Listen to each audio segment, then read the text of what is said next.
GST ব্যবস্থায় বড় সংস্কারের ইঙ্গিত মোদির। উঠে যেতে পারে 12% স্ল্যাব।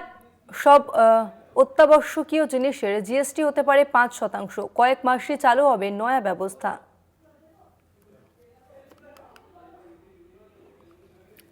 इस दिवाली में জিএসটি ব্যবস্থায় आपकी डबल दिवाली का काम मैं करने वाला हूं।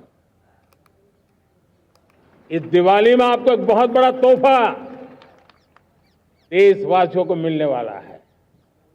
पिछले 8 साल से हमने जीएसटी का बहुत बड़ा रिफॉर्म किया। पूरे देश में टैक्स के बर्डन को कम किया, टैक्स की व्यवस्थाओं को सरल किया और 8 साल के बाद समय की मांग है कि हम एक बार उसको रिव्यू करें। हमने एक हाई पावर कमेटी को बिठा करके रिव्यू शुरू किया, राज्यों से भी विचार विमर्श किया और मेरे प्यारे देशवासियों, हम नेक्स्ट जनरेशन जीएसटी रिफॉर्म्स लेकर के आ रहे हैं। ये दिवाली के अंदर आपके लिए तोहफा बन जाएंगे। सामान्य मानवीय की जरूरतों के टैक्स भारी मात्रा में कम कर दिए जाएंगे। बहुत बड़ी सुविधा बढ़ेगी। हमारे एमएसएमई, हमारे लघु उद्यमी, इनको बहुत बड़ा लाभ मिलेगा। रोजमर्रा की चीजें बहुत सस्ती हो जाएगी और उससे इकोनॉमी को भी एक नया बल मिलने वाला है।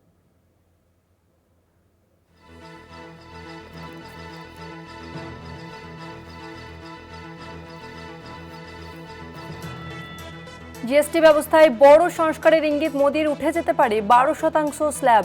সব অত্যাবশ্যকীয় জিনিসের জিএসটি হতে পারে 5%। কয়েক মাসই চালু হবে নয়া ব্যবস্থা।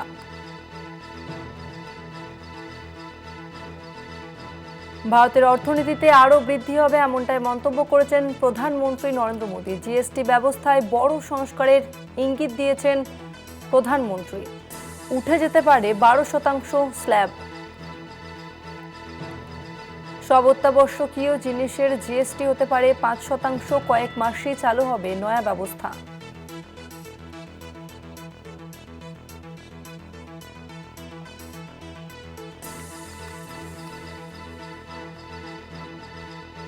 জিএসটি ব্যবস্থায় বড় সংস্কারের ইঙ্গিত দিলেন প্রধানমন্ত্রী নরেন্দ্র মোদী। উঠে যেতে পারে 12% স্ল্যাব। সব অত্যাবশ্যকীয় জিনিসের জিএসটি হতে পারে 5%। কয়েক মাসেই চালু হতে পারে এই নয়া ব্যবস্থা।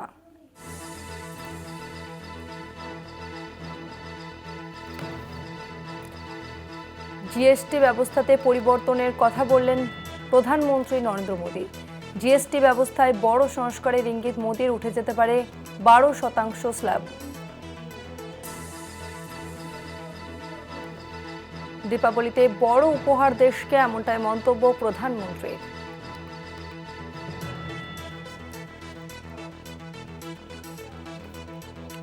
আমরা বিস্তারিত জানবো। নিউজ রুম থেকে রয়েছেন কলকাতা টিভির পলিটিক্যাল এডিটর আশিস চট্টোপাধ্যায়। আশিস দা, জিএসটি ব্যবস্থায় বড় সংস্কারের ইঙ্গিত মোদির, বিস্তারিত জানতে চাইব।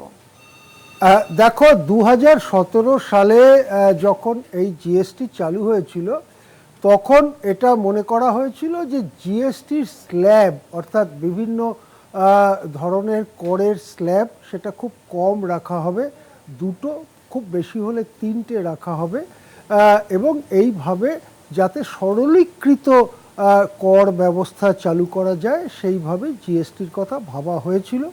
কিন্তু পরবর্তীকালে যখন প্রকৃতই চালু করার সময় আসে, সে সময় অর্থমন্ত্রী ছিলেন অরুণ জেটলি, মোদি প্রধানমন্ত্রী ছিলেন, দেখা যায় ধীরে ধীরে 0%, 5%, 12%, 18%, 28% এতগুলো স্ল্যাব চলে আসে। ফলে যতটা সরল হবে বলে মনে করা হয়েছিল ততটা সরল হয় না।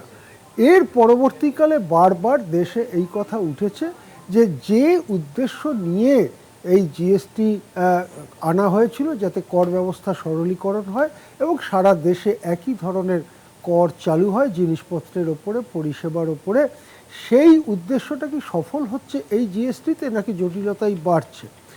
এ ব্যাপারে রাজ্যগুলোও বিভিন্ন সময় জিএসটি কাউন্সিলে সরব হয়েছে এবং জিএসটি ব্যবস্থার সংস্কারের জন্য একটি উচ্চ পর্যায়ের কমিটিও গঠিত হয়েছে।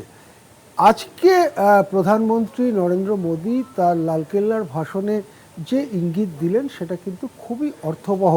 তিনি বলতে চাইলেন যে যে হাই পাওয়ার কমিটি তৈরি হয়েছিল তাদের রিপোর্ট পাওয়া গেছে এবং তাদের সুপারিশ মোটের ওপরে মেনে নেওয়া হচ্ছে।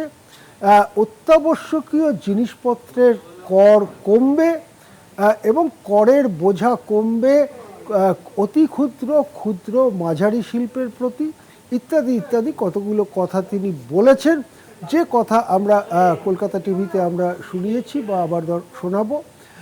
সেই কথাগুলো শুনে যেটা মনে হচ্ছে এবং যেটা এতদিন ধরে দাবি করা হচ্ছে যে জিএসটির স্ল্যাব কমিয়ে দেওয়া, তার একটা পদ্ধতি হচ্ছে যে 0% অর্থাৎ যাদের উপর কর লাগছে না তার উপরে আছে 5%, তার উপরে 12%, তার উপরে 18%। একটা প্রস্তাব দীর্ঘদিন ধরে বিবেচিত হচ্ছে এই 12%-এর স্ল্যাবটা তুলে দেওয়া যায় কিনা।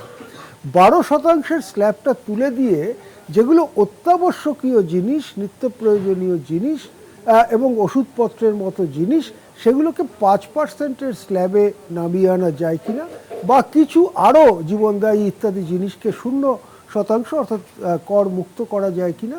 আর বাকি যেগুলো অতটা নিত্য প্রয়োজনীয় নয় বা একটু সচ্ছল মানুষের জন্য দরকার, সেগুলোকে 18%-এর স্ল্যাবে তুলে দেওয়া যায় কিনা।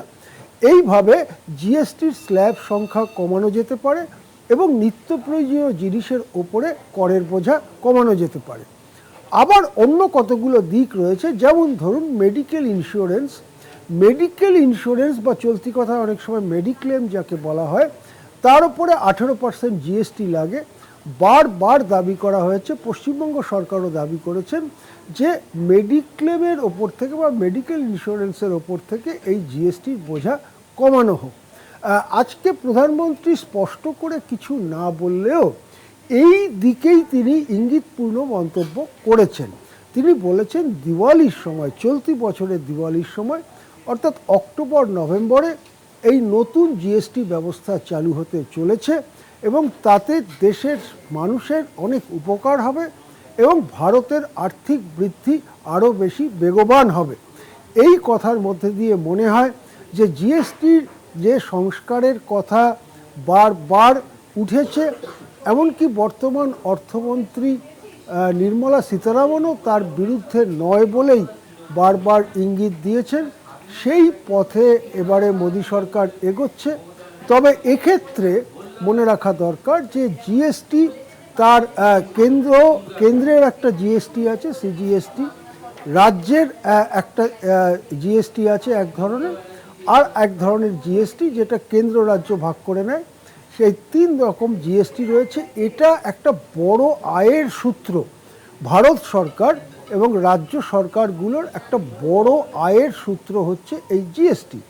এখন জিএসটির হার কতটা কমালে সরকারগুলোর আয় কতটা কমে, তারও একটা হিসেব নিকেশ নিশ্চয়ই করতে হবে। সরকার চালাতে গেলে যে টাকা লাগে, সে টাকা ছাড়া তো সরকার চলবে না। সেই জন্যে সেই হিসেব নিকেশ করবার পরে কিছু সিদ্ধান্ত ভারত সরকার সম্ভবত নিতে চলেছে। সম্ভবত অধিকাংশ নিত্য প্রয়োজনীয় এবং অত্যাবশ্যকীয় জিনিসপত্র 5% জিএসটি স্ল্যাবের আওতায় আসতে চলেছে। হয়তো 12%-এর যে স্ল্যাব জিএসটির, সেটা উঠে যেতে পারে। এই রকম একটা ইঙ্গিত প্রধানমন্ত্রীর বক্তব্যে পাওয়া গেল। যদি এত বড় মাপের সংস্কার চলতি বছরের দিওয়ালিতে হয়, তাহলে সেটা অবশ্যই ভারতীয় অর্থনীতির ক্ষেত্রে একটা গুরুত্বপূর্ণ ঘটনা হয়ে উঠতে পারে। ধন্যবাদ আশিস দা। নিউজ রুম থেকে সরাসরি ছিলেন আমাদের প্রতিনিধি